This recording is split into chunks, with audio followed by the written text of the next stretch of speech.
pour le contact avec tous les autres partis, parce que nous savons tous que nous allons vers une situation politique où aucun parti n'a de majorité, et nous établissons des contacts avec tous les partis pour mieux se connaître et pour comparer nos valeurs, parce que nous savons que nous aurons à collaborer ultérieurement.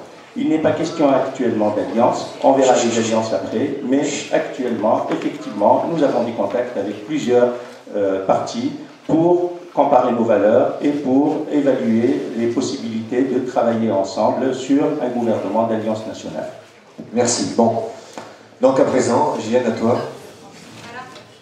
Oui, on va passer à la suite du programme. Sur la justice, donc.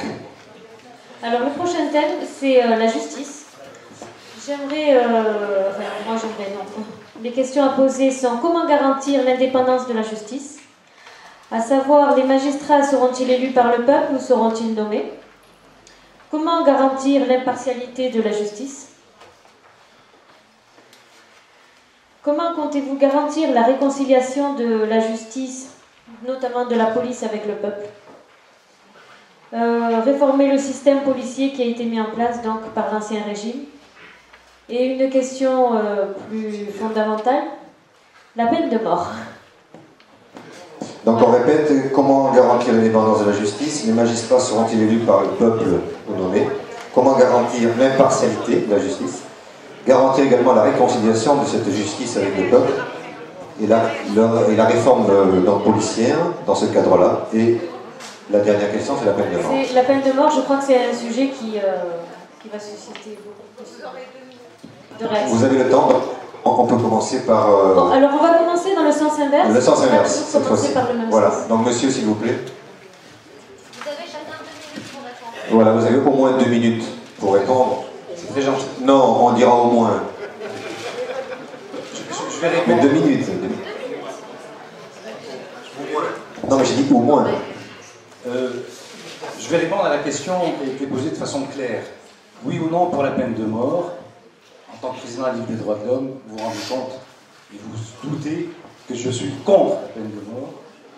Et je veux bien entendu que la Tunisie s'inscrive, comme tous les autres pays modernes et avancés, pour l'abolition définitive de la peine de mort.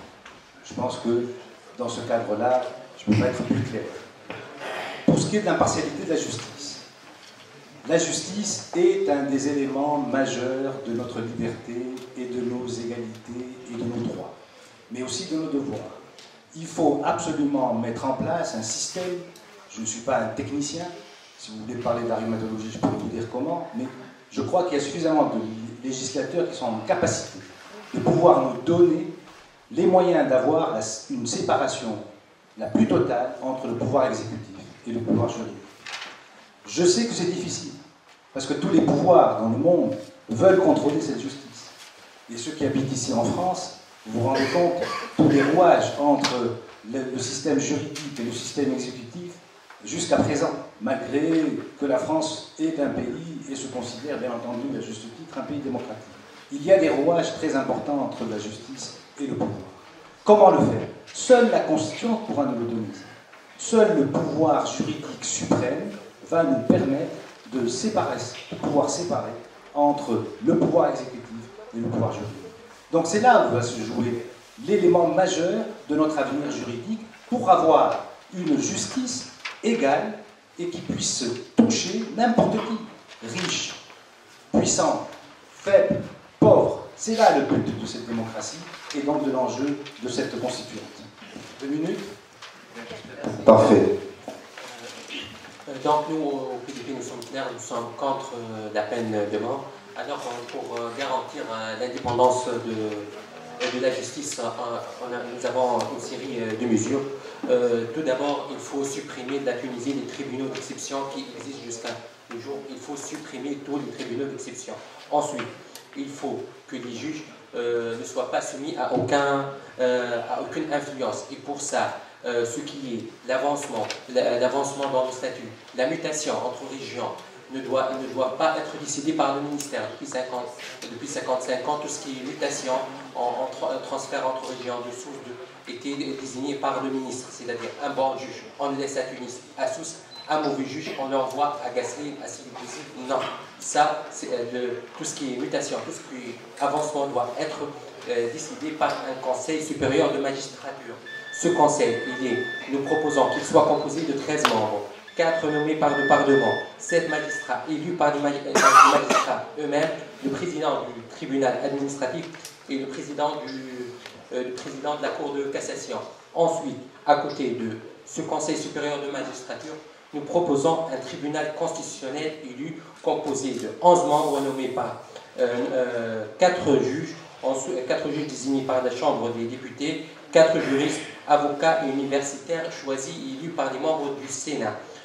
Ensuite, pour ce conseil, ce tribunal constitutionnel doit être la cour la plus haute, donc tous ces arrêtés ne sont pas susceptibles d'aucun recours et le président de la République il peut être introduit devant ce constitutionnel, devant ce conseil en cas de haute trahison. Merci. Merci. Donc, pour affaire tous nos soucis, nous sommes contre la peine de mort. En ce qui concerne assurer l'indépendance de la justice, eh bien, nos préconisations sont les suivantes. D'abord, nous souhaitons et nous proposons que le procureur général soit élu par le Parlement. En ce qui concerne le Conseil supérieur de la magistrature, nous proposons qu'il soit composé d'une part de 12 membres issus du monde judiciaire et 12 membres issus de la société civile.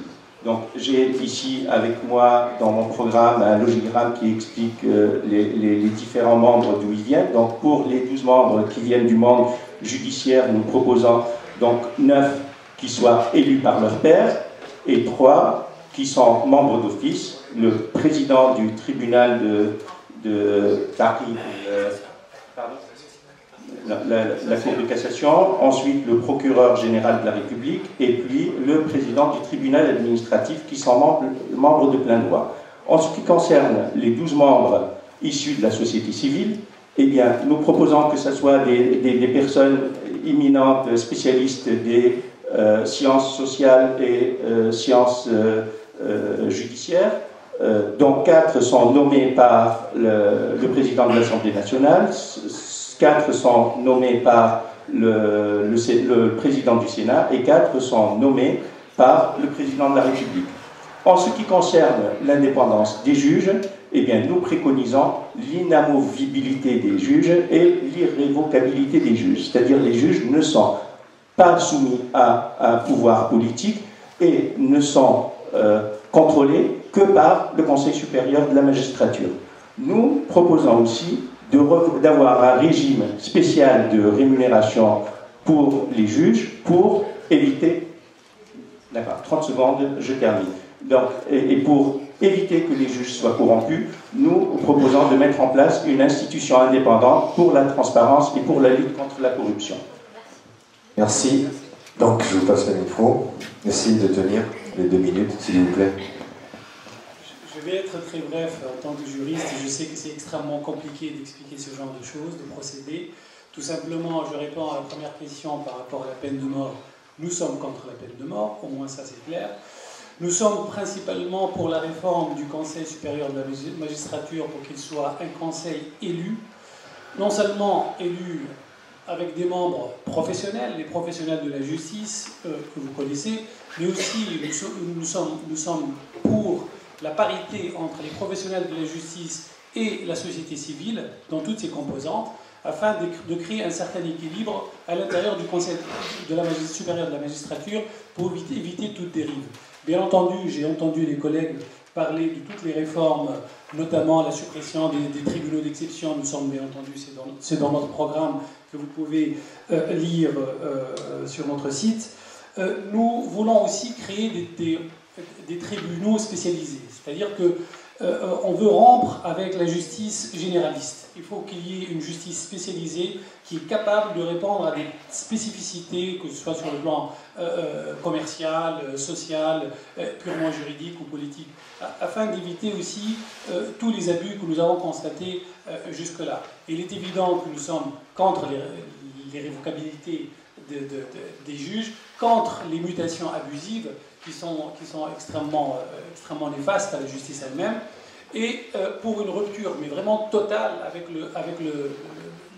l'exécutif.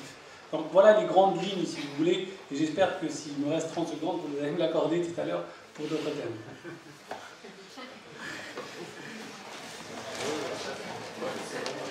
Alors, par rapport à la question de la justice, je pense que le principe fondamental, c'est d'avoir l'état de droit. C'est pour tout le monde, que tous les citoyens sont égaux devant le droit et personne n'est au-dessus du droit. Donc ça, c'est quelque chose qui est important.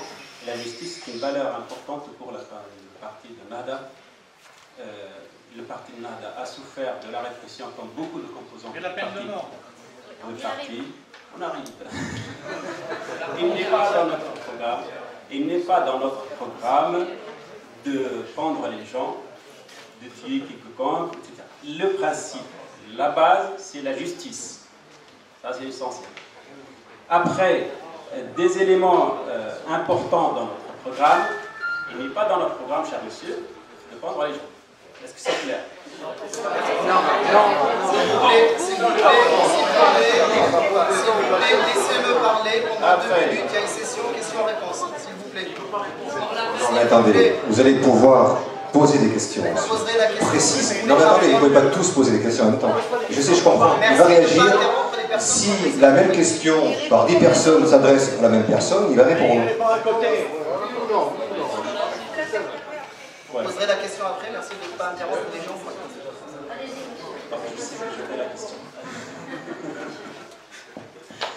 Alors, donc, je pense que ce qui est important, c'est aujourd'hui, effectivement, l'impartialité et l'indépendance de la justice. C'est quelque chose, disons, une demande qui est partagée par tout le monde et tout le monde essaye d'aller dans ce sens-là. Alors, pour arriver à cet objectif, parce que c'est quand même un objectif, et c'est pareil, il faut avoir les moyens pour y arriver.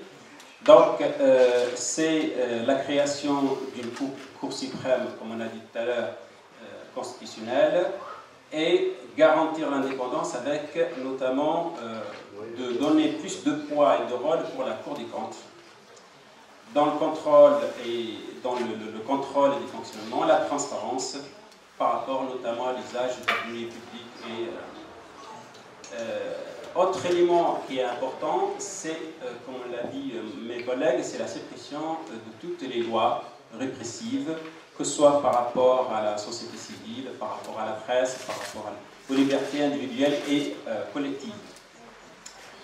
Un autre élément qui est aujourd'hui important, nous sommes dans une société qui a souffert de l'injustice, et la justice transitoire, c'est quelque chose qui est important pour une réconciliation. Je sais que j'attendrai la question, j'y répondrai. Vous avez noyé le poisson là.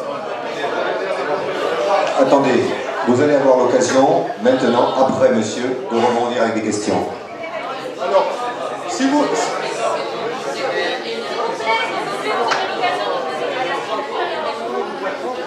Puis-je me permettre de donner le point de vue de quelqu'un? Parce que si j'ai bien compris...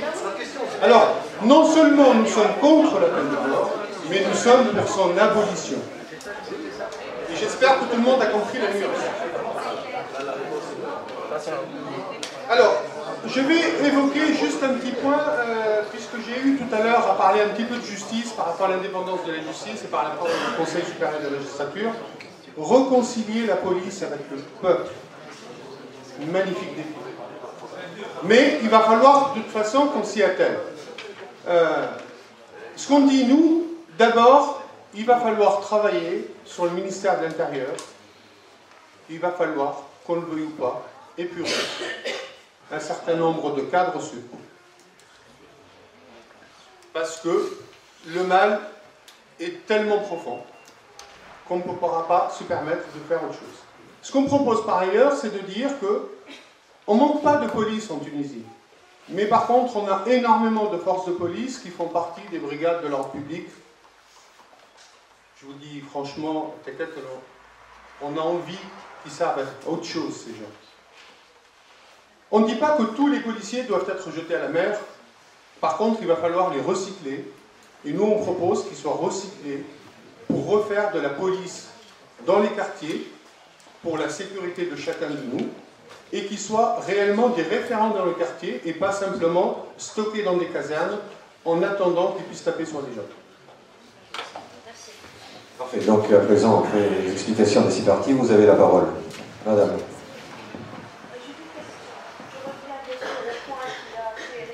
S'il vous plaît, parlez un peu plus fort. Alors, je m'appelle Marois.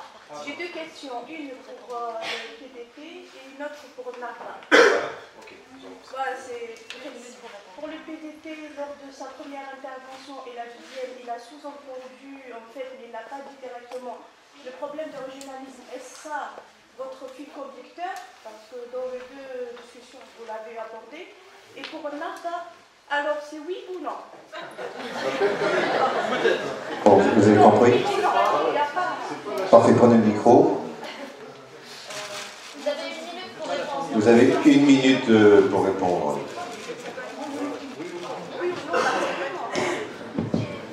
On ne peut pas nier qu'en Tunisie, il y a des régions sinistrées, des régions où il y a 50% de chômage, des régions qui ont été écrasées par ordre politique depuis Bourguiba. Maintenant, c'est le moment de la réconciliation nationale. Ces régions, elles ont été écrasées politiquement, écrasées socialement, écrasées économiquement. Il y a 40% de chômage, 50% de chômage. Nous, au PODP, on a un programme d'améliorer ces régions. Non, non, une réconciliation. Non, attendez. Vous allez pouvoir vous exprimer, mais attendez. Attendez une seconde. Nous, au PDP, nous croyons au nivellement par de haut, non pas au nivellement par de bas. Nous croyons au nivellement par de haut. Il y a des régions où il y a une seule route. Donc, on va faire de l'infrastructure pour ces régions. Ces régions doivent être un bassin d'emploi. Ces régions, tu ne peux pas nier que ces régions ont été écrasées par ordre politique. Elles étaient écrasées par ordre politique. Aujourd'hui, dans une nouvelle Tunisie, si une Tunisie, la justice. Toutes les régions sont pareilles pour la réconciliation. Il n'y a pas une région meilleure que l'autre, nous croyons. On va créer des bassins d'emploi. Ok, c'est parfait, on a compris, monsieur. La deuxième, à vous. Attendez 2 secondes, s'il vous plaît. Sur la question. Attendez, madame.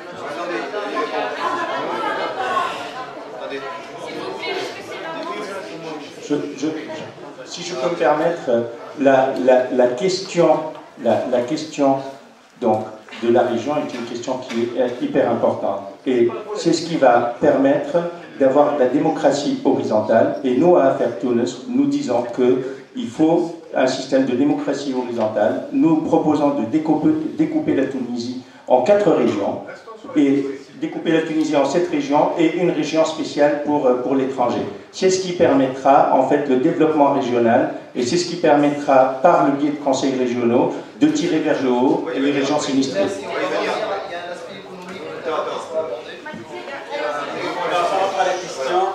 Il y a ma collègue qui est Moufida Hamdi, elle est dans la liste de la mouvement du parti Narda et elle nous répondra. Voilà. Ok. Non, mais venez répondre, on va y répondre. C'est exceptionnel. Oui, parce que sinon, si on le faisait à profusion, imaginez. Allez-y, madame, allez-y, parlez un peu plus près du micro, c'est tout. Le micro va vous aider. Le micro va vous aider. Non, il faut l'allumer, Voilà. 1 minute. Salam alaikum. Je vais poser une question. C'est comme une réponse. Attendez. Donc, vous voyez que dans n'importe quelle société, il n'y a aucune personne qui mérite d'être pendue. C'est ça. Il n'y a aucune personne. À mon avis, moi, je ne vois pas ça. Moi, par exemple, je vis en Roumanie. En Roumanie, ils ont pendu Ceausescu. Donc, ils ont pendu Ceausescu. Moi, je veux pendre Ben Ali. Oui, non, mais on a bien compris. On a compris.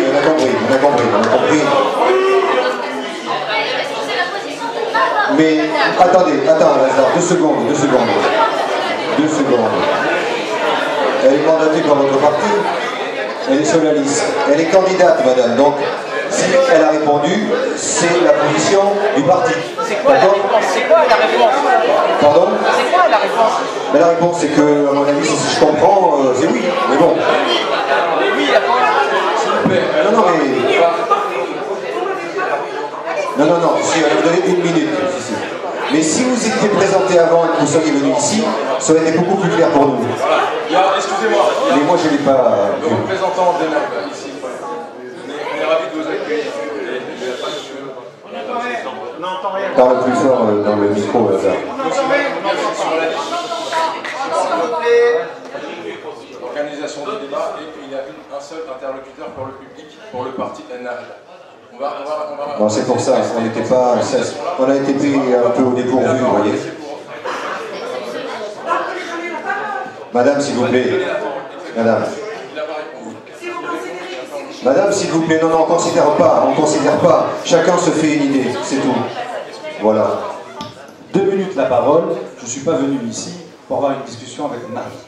D'accord? Ni être perturbé par ce parti. Oui, monsieur a raison. Que je respecte.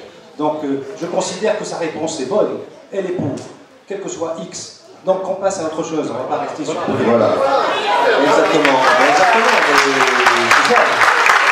Chacun se fait une idée ensuite. Alors, il y a des questions. Oui, voilà, mademoiselle. Là. Mademoiselle. Attendez, parlez plus fort et calmez-vous, s'il vous plaît. Soyez sympa.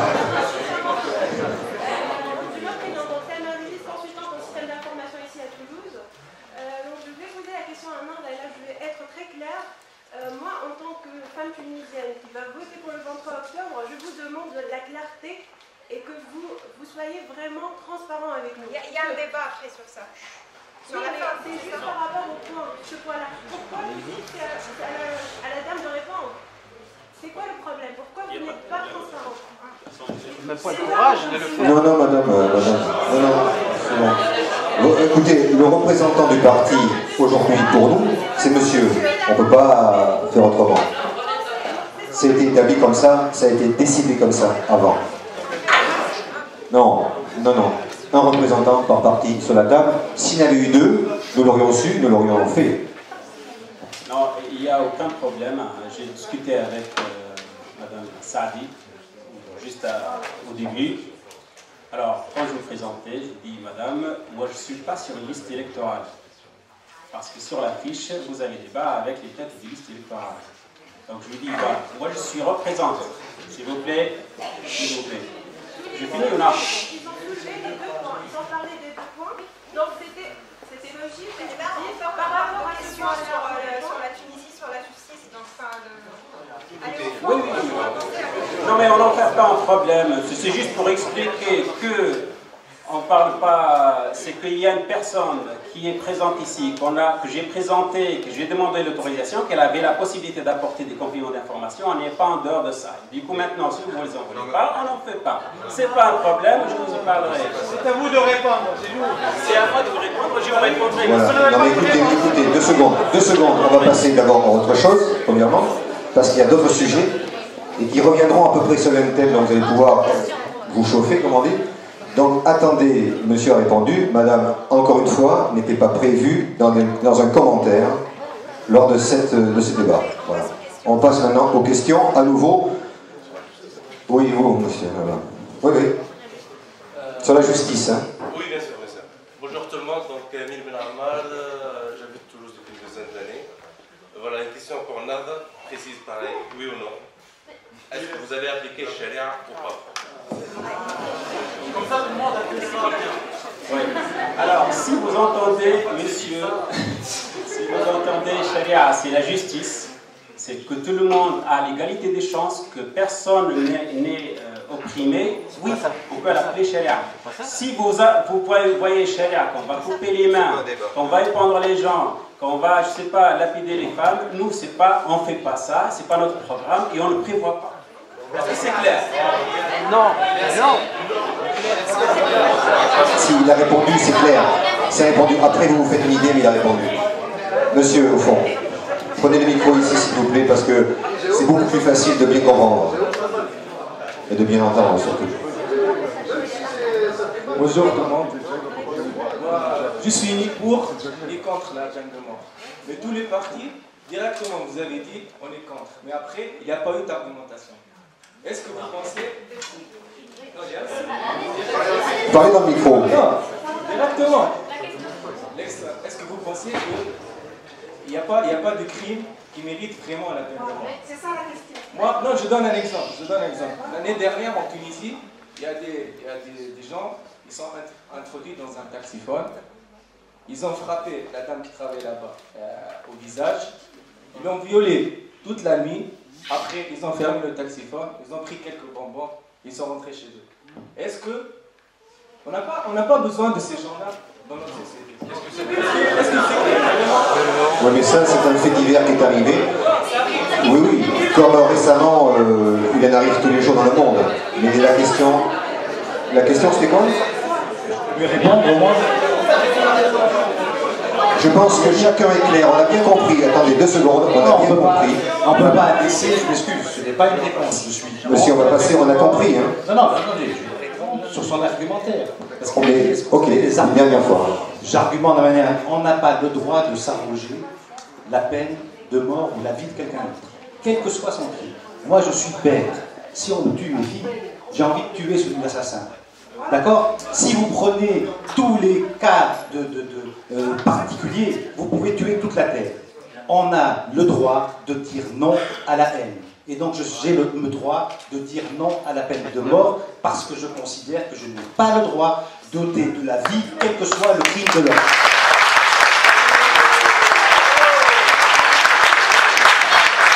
D'accord. Bon, JN, on passe à autre chose. Il y a, je crois, une jeune fille qui veut poser une question là-bas, c'est ça? S'il vous plaît, prenez le micro et parlez dans le micro. Et Ariali, étudiante en Master 2, droit public. En fait, ma question est pour le représentant de Narda. Tout à l'heure, vous n'étiez pas du tout clair pour ce qui est de l'application de Sharia dans notre droit interne.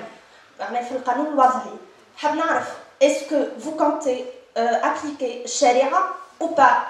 Vous n'allez pas me dire, vous avez dit que d'une part vous allez appliquer les... J'ai pas du tout compris votre réponse en fait. Voilà, merci. Monsieur. Mademoiselle, je serais content de vous poser des questions. Très rapidement, non, mais le problème c'est qu'il y a un amalgame, chère madame, mademoiselle, il y a un amalgame fort, et pour toute l'audience, il y a un amalgame fort sur ce qu'on entend par Sharia. Si Sharia est appliquée à la manière ce qu'on entend aujourd'hui dans certains pays, coupé, etc., c'est pas notre programme, on ne l'applique pas. Mais par contre, si Sharia, si je comprends moi de la religion, que la religion est violée pour la liberté, pour la justice, c'est nos principes. C'est ce qu'on va faire, la liberté et les principes.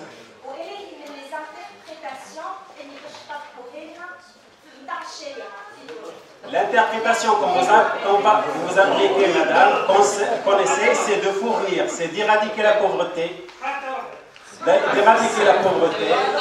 Non, mais de garantir la justice, s'il vous plaît. De garantir la justice. Et d'appliquer la liberté.